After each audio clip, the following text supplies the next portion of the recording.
भारतनि अनगायै गुबुन हादराव दिन्थिफुंहैगोन बर' हारिनि गाबगोनां समायना मोसानाय बागुरुम्बा।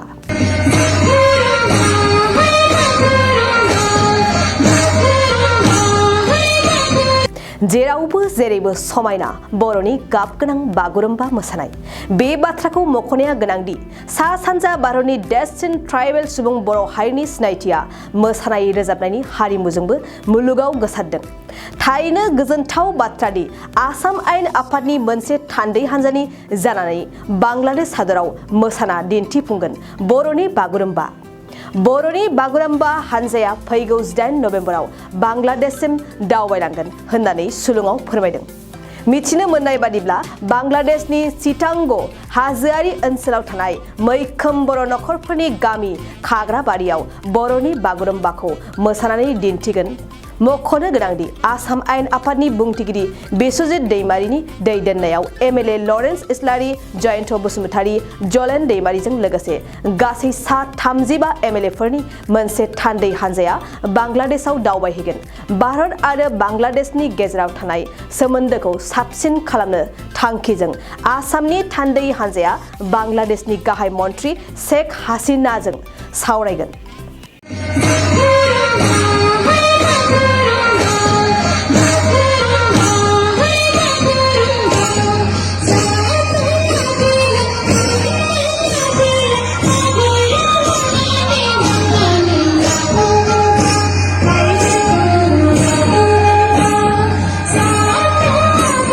मोनसे फोसावथाय क'क्राझार जिल्लानि सिङाव थानाय दा रियेलिटी पाब्लिक स्कुलाव पाब्लिक रिलेशन अफिसारनि गोनांथि जादों।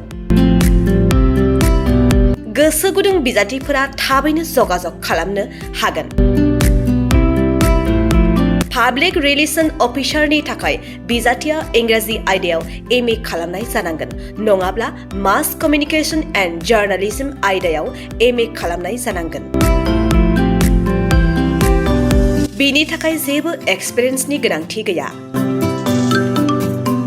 डिग्री गोनां बिजाथिफोरा बयबो एप्लाइ खालामनो हागोन।